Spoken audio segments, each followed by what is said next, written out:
bulshada waxaan ka codsanayaa inaan la nashiidin inaan guryaha lanaga kireyn waayo oo lanaga daayo takoorka iyo dhibaatada baabuurtii baa na soo qaadi weysa qof maanta shahaado caafimaad ilaahay ka sita oo odhan kara aniga HIV iguma dhici karo qofkaan caqliga wanaagsan lahayn inuu isagina yiraahdo aduu lagu takooro u qariyo intaasoo kale qof kalaafto marka dawladda Soomaaliland waxaan ka codsanaynaa dawladdu markaad aragtaan qof xanuunkan qaba ama lagu sheegay bartiisu aad ugu dhig adiga sidee jeclaan lahayd in laga yeelo marka sidii adigu aad jeclaan lahayd in laga yeelo qofkana ka yeelo dadxuuli qofka xasanay qoori sidii bi wuxuu hadii aan ka helo maxaad samee xanuunsa u sii halisaho mar haddii waqtiintii daweynka la helay dilaa oo sida xanuunada kalena maaha xanuuno badan baa ka dilaasan oo dadku wada nool yihiin oo lagu socday oo lagu shaqaysanaya waxaa jira xataa macallimiin iyagoo macallin oo tamaashiir sita in lagaga eriyo shaqada oo lagu yiraahdo adu HIV positive ah si toos ah waliba maamulkiisa ugu yiraahdo oo xay oo jira oo jooga oo hadhow kadib aan la wadaagi doonaa agaasimahayaga oo inta laga saaray waqtiba marka qofka dawladda uu shaqeeyo waa qofka dawladda uu shaqeeyo ha ee hay'adda shaqaale ka duwan gashay marka xanuunka laga helo culays baa ku yimaanaya hadduu bayralka ku jiro weeyaan haddii aanu ku jirno automatically shaqadu kaga baxay marka laba qof bay u qaybsadaan laba fuquuq goobaha waxbarashada kaga yimaada xataa iyaga kaliya maaha ubadkooda la takooro oo laga eriyo goobaha waxbarashada maxay haday qofkan inaan ka qaadi karay in qofkan wax meel kula cuni karay inaan salaami karay inaan siraaci karay in maxay haday meel ku wada noolaan karay waxyaabahaas oo dhan bulshada waa in laga dhaadhaciyo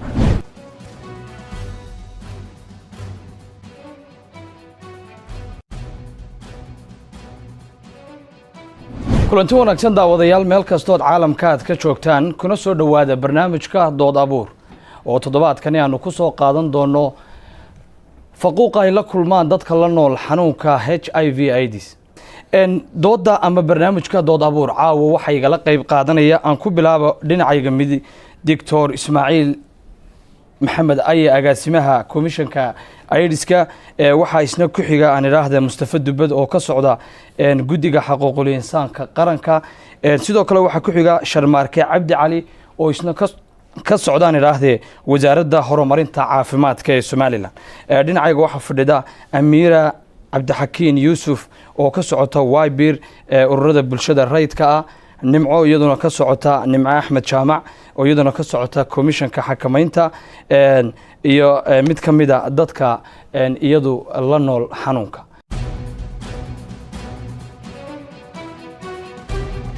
barnaamijka dood abuur ee caawa waxaanu ku soo qaadan doonaa faquuqa ay la kulmaan xilliyada ay tegayaan goobaha shaqada iyo sidoo kale marka ay tegayaan goobaha caafimaadka si aan arrintaasi wax badan aan uga ogaano barnaamijka dood abuur ee caawa ayaad ku daawan doontaan aan ku bilaabo dayrinta qoyska intaanaan u gudagelin bal muuqaal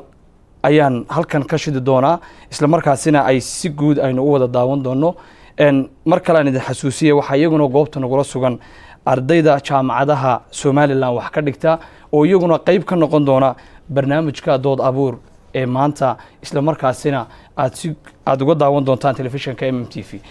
muuqaalka ayaynu sii dayn doonaa kadib su'aalaha ayaynu gali doonaa darkayga ga dhaxyaacay walaalahay markii loo sheegay ay bartiga ga dhaqaaqay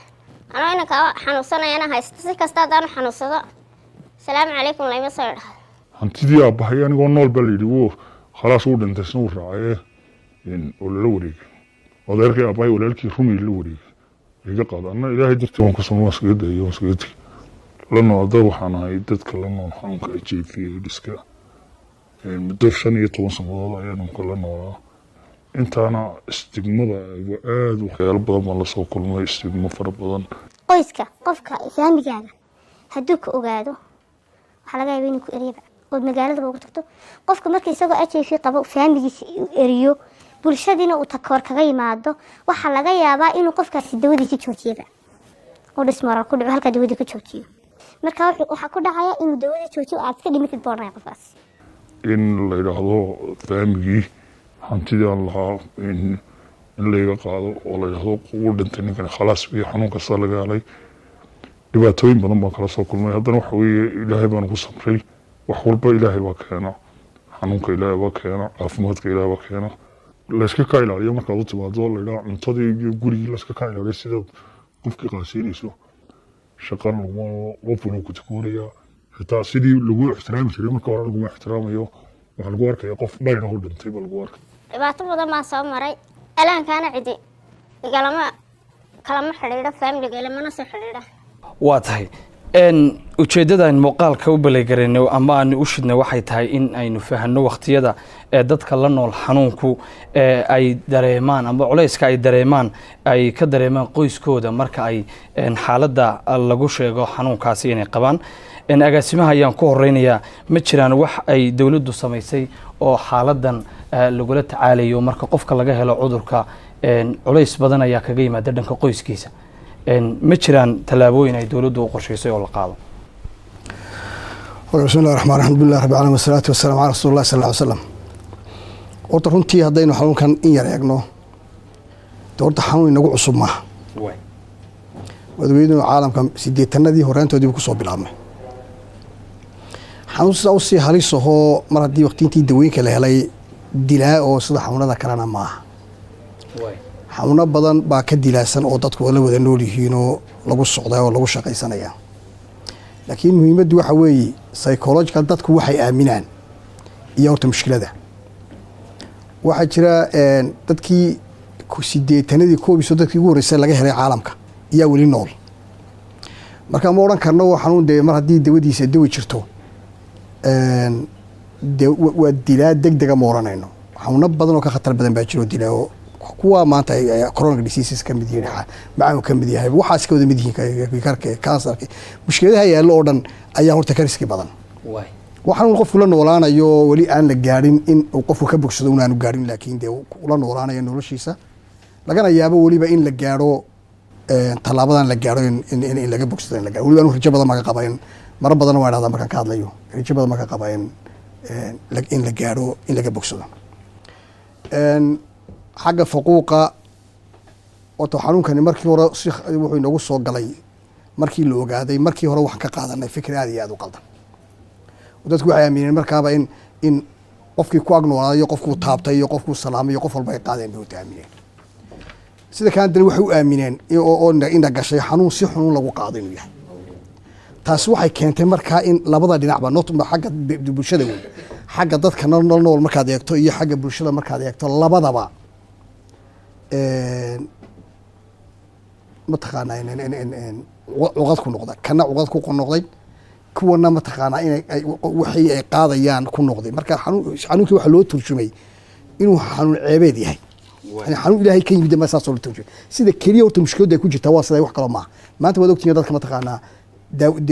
markii daawooyinkii loo keenay oo free ay ku haystaan way ka xoog badan yihiin dadka kale caadiga caafimaad qaba waa dad caafimaad oo healthya taa lafteedu waa tallaabo la qaado ee dowladdu qaaday qofkii in lala tacaalo caafimaadkiisa lala tacaalo waxaa kaloo meesha jira iyadana oo dee mar walba socda barnaamijyo wacyigelineed inkastoo aanan isleehay sidii la rabay weli uma fulin oo dee innaga markaan kasoo dhowr iyo 9-aadii markii laga soo bilaabay ilaa maalinka aan maanta joogo inuu weli faquuqii sii jiro weli waxbaa dhiman yani qaabka aan u wajahayna iyo awoodda aan gelinay weli waxbaa dhiman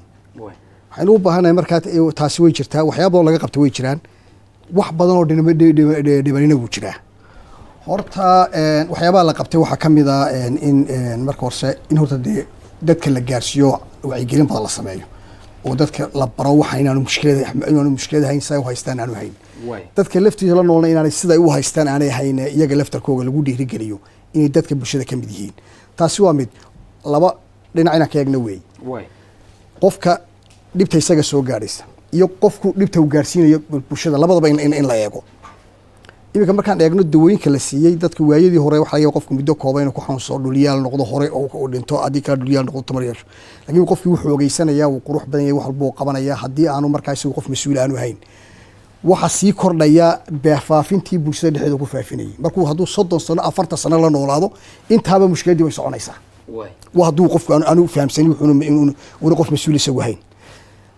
bulshadiina weli halkii bay ka haystaa waxay leeyihiin qofka markay maqaan magaciisa way ka fogaanayaan waxyaabaha ugu badan imika la kulmay wax intaan yaran muddo kooban baan joogo horta meesha dadka aan la kulmay waxaa ka mid ah in xitaa dadkii ka cabanayaan shaqadii waa lanoo diiday markaan la qaado waxaa laga qaadayaa dhiig hay-adda shaqaalaha ka qaada waa lanoo diiday waan kontaadgareeyey iyaga waxay yidhahdeen waxaas kaba dadku shaqaalaha unbaa si guud looga qaada oo caafimaadkooga loo eegaayo wax gaaroo taargado iyaga iyo haddii laga wax laga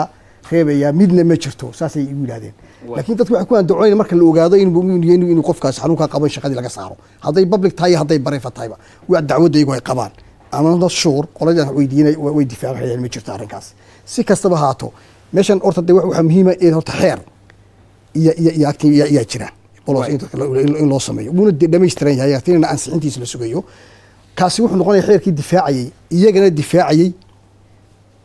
qabanayeyna marka dadaalku ma yara laakiin waxaan isleeyahay weli naguma fila anaa ka markhaati qayn inaan ugu filayn amiiraan kusoo dhaweynayaa way biir baad ka socotaa ururada bulshada rayidka ah ee dadka xanuun